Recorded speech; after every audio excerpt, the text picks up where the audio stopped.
बहू की वापसी। ले लो, अरे ले लो गजरा लेंगा, ले लो डांडिया ले लो। अरे बहू ये क्या लगा रखा है? तेरा पैसे कमाने का दिमाग ये तो सोच ले कि जहाँ तू ये सब बेच रही है कोई नहीं लेने वाला। गुजराती बहू हंसा जवाब देती है। अरे क्यों नहीं लेगा? डांडिया का मौसम है तो क्या लेंगा नहीं लेगा है? अरे बेवकूफ औरत, ये चेन्नई है, यहाँ इन सबको ये समझ में नहीं आता है। अरे किसी साउथ इंडियन को लहंगा पहने देखा है क्या? वो भी इतना चमकीला, शीशा और रंगीन धागा वाला। ये देखो सासू माँ, यहाँ खड़ी होकर ना उल्टी पुल्टी बात मत करो। जिसको लेना है वो जरूर लेगा। हाँ। बहू सास की बात सुनकर हंसती है और घर चली जाती है। बेचारी बहू सारा दिन सारी शाम दुकान में बैठती, लेकिन बहुत ही कम दुकानदारी के बाद जब रात को घर आती है तो आ गई महारानी पैसे का ढेर लेकर। जाकर खाना बना। माँ वो थक गई होगी, खाना बाहर से मंगा ले क्या? हाँ क्यों नहीं, सारा दिन घर की कोई जिम्मेदारी तो लेनी नहीं। अरे पैसे कमा कर लाती तो भी कोई बात है, लेकिन ना जी ना। क्यों बाहर से क्यों मंगाए? यह कल मुही ही बनाएगी। बहू को गुस्सा आ जाता है। वो किचन में जाती है और माँ के दिए फाफड़ा के साथ अचार रखकर ले आती है। लो खाओ और ठूस ठूस कर खाओ। हाँ? ये क्या है? ये कैसे खाऊं? ये कैसे खाओ का क्या मतलब होता है? जैसे पूरा गुजरात खाता है वैसे खाओ। मेरी माँ ने तो बहुत सारे भेजे। हाँ। बेचारी सास क्या करती, जो था वही तो खाना था। वैसे भी बहू को ताने दे देकर उसके अंदर की सारी एनर्जी खत्म हो गई थी। सभी खा पी कर सो जाते हैं, लेकिन बहू तो कमरे के चक्कर काट काट कर घूमती रहती है। अरे क्या हो गया? किस बात का मंथन कर रही हो? ये समझ में नहीं आ रहा है कि यहाँ गुजराती कल्चर का सामान कैसे बेचूं। और ये किसी को समझ में ही नहीं आता कि डांडिया क्या है, लहंगे में शीशा क्यों लगा है, और फाफड़ा है तो रोटी इतनी कड़ी क्यों है। क्या करूं भाई साहब, समझ में नहीं आता। एक तो तुम गुजराती भी ना बड़े मेहनती होते हो और चाहते हो कि सारा माहौल उन लोगों के रंग में ही रंग जाए। ऐसा ही कहा हो। वैसे रंग में तो हम किसी को भी रंग सकते हैं। देखो तुम्हें नहीं बना लिया क्या अपना है? ए चलो ना डांडिया खेलते हैं। हाँ? अरे पागल हो क्या? रात के 1 बजे डांडिया? अरे चलो ना, बहुत मजा आएगा। खेलते हैं ना डांडिया बाहर आंगन में। चलो तो सही प्लीज मेरे खातिर। हाँ? पति को हंसा से इतना प्यार था कि वो उसकी बात को मना नहीं कर पाता। और फिर क्या था, आंगन में गाना बजता रहता है।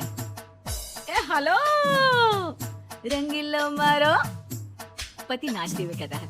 अरे वाह हंसा, बड़ा मजा आ रहा है। दोनों पति पत्नी डांडिया करने लगते हैं। गाने की आवाज से आसपास के 2 परिवार बाहर निकल आते हैं।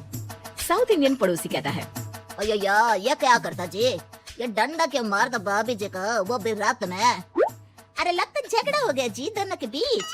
अरे तो हंसता क्यों है जी, मार मार के एक दूसरे का डंडा? मेरे को लगता कि जिसका डंडा लग नहीं पाता होगा वो ना खुशी से हंसता होगा, ठीक है ना? मेरे को भी यही लगता, लेकिन गाना क्यों लगाए? मेरे को लगती लोगों की गालियाँ और लड़ाइयाँ ताने ना सुनाई देना इसलिए। हंसा देखती है कि कुछ लोग खड़े हैं, वो गाना बंद कर देती है और उन लोगों के पास जाती है।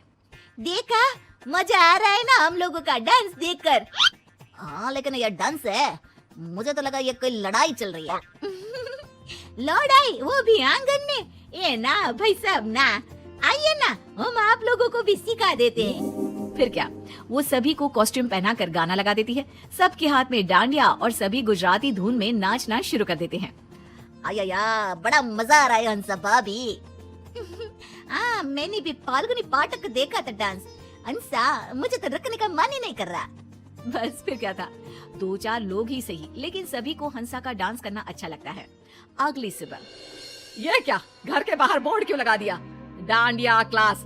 अरे ये सब नहीं चलेगा मेरे घर में, साफ साफ बोल रही हूँ। अच्छा क्या नहीं चलेगा? घर मेरा है और यहाँ ये सब नाच गाना नहीं होगा।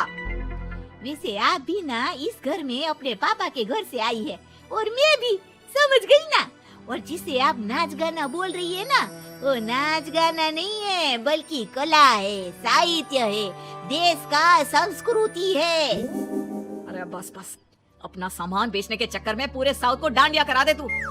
ये तो इसमें गलत क्या है? हाँ जब मैं यहाँ के कल्चर को एंजॉय करती हूँ तो मेरे कल्चर को भी ये लोग समझे। और ये तेरा मेरा क्या है? हैं? हम है तो सब भारतीय ना।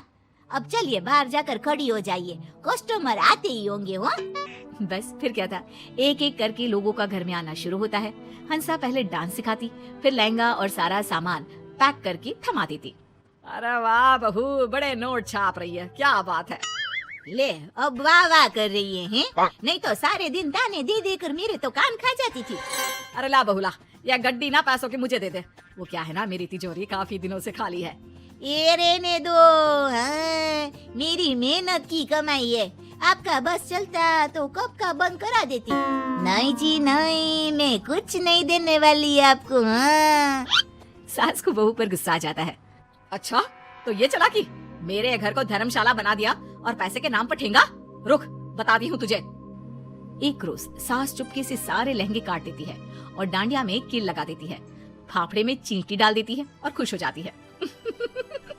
अब पता चलेगा चालाकी देवी से पंगा लेने का क्या हर्ष होता है।